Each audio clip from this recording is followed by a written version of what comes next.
बच्चों, मेरी कहानी चैनल पर आपका स्वागत है। आज की कहानी है चिड़िया वाली कहानी बाघ 3।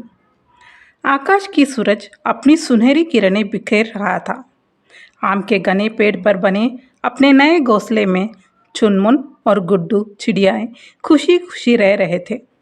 हल्की हल्की हवा में पेड़ की शाखाएं झूल रही थी और जंगल की चिड़ियाएं अपनी मीठी आवाज में चहचहा रही थी।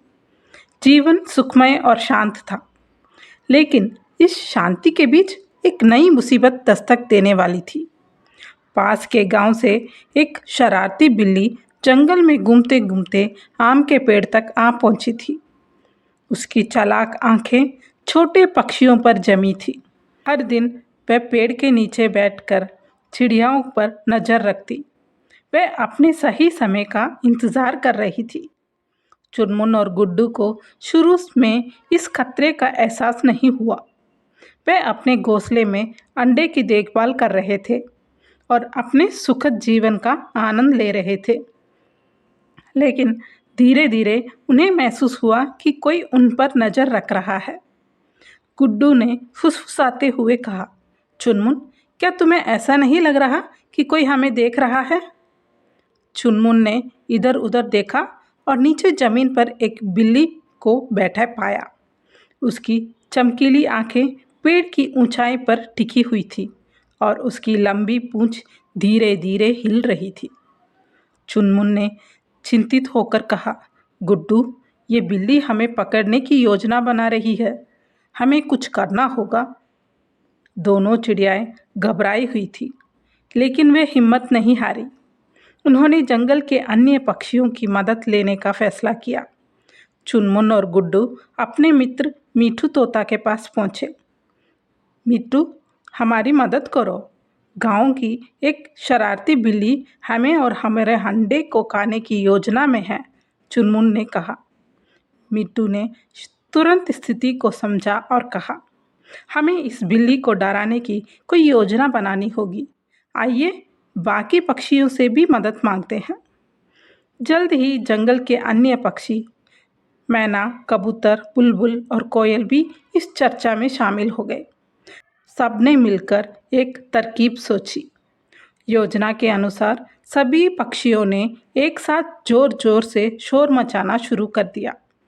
चारों ओर से पक्षियों की आवाज़ गूंजने लगी। मीठू तोता अपनी तेज आवाज़ में चीखने लगा, ये जंगल हमारी दुनिया है, यहाँ शिकारियों का कोई जगह नहीं। कबूतर और मैना पेड़ की शाखाओं से नीचे की ओर उड़ान भरने लगे और बिल्ली को बहुत पास से निकलने लगे। इससे बिल्ली चौंक गई और उसकी नज़रें उन पक्षियों पर टिक गई। इसी बीच बुलबुल और कोयल ने जमीन पर पड़े सूखे पत्ते और टहनियाँ बिल्ली के ऊपर गिरा दी, जिससे वह और भी डर गई। चारों ओर शोर और अचानक होने वाले हमलों से बिल्ली परेशान हो गई। बिल्ली ने कई बार छलांग लगाने की कोशिश की, लेकिन तेज और चतुर पक्षियों ने उसे कोई मौका ही नहीं दिया। एक बार जब मैना ने उसकी पूंछ पर अपनी चोंच से हल्की चोट दी, तो बिल्ली जोर से म्याऊं करके पीछे हट गई। गुड्डू ने खुशी से चिल्लाते हुए कहा, हमारी योजना काम कर गई। अब ये बिल्ली दोबारा हमारे घोंसले के तरफ नहीं आएगी। शोर शराबे और हमलों से परेशान होकर बिल्ली आखिर हार मान गई। वे तेजी से जंगल से बाहर भागी और फिर कभी वापस नहीं आई। बिल्ली के जाने के बाद सभी पक्षी खुश हो गए। चुनमुन और गुड्डू ने अपने सभी मित्रों का धन्यवाद किया। मीठू ने हंसते हुए कहा, देखा, एकता में कितनी शक्ति होती है। जब हम सब मिल जाते हैं तो कोई भी शिकारी हमारा कुछ नहीं बिगाड़ सकता।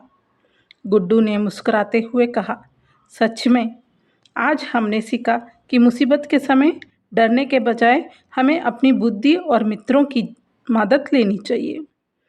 फिर दोनों अपने घोंसले की ओर लौटे। उनके अंडे सुरक्षित थे और अब उन्हें अपनी नई जिंदगी का डर नहीं था। उस रात चांदनी में उनका घोंसला और भी सुंदर लग रहा था। चुनमुन और गुड्डू ने एक दूसरे को प्यार भरी नज़रों से देखा और चैन की नींद सो गए। ठीक है बच्चों, अगली कहानी पर फिर मिलेंगे। तब तक के लिए खुश रहो, खुशी बांटो।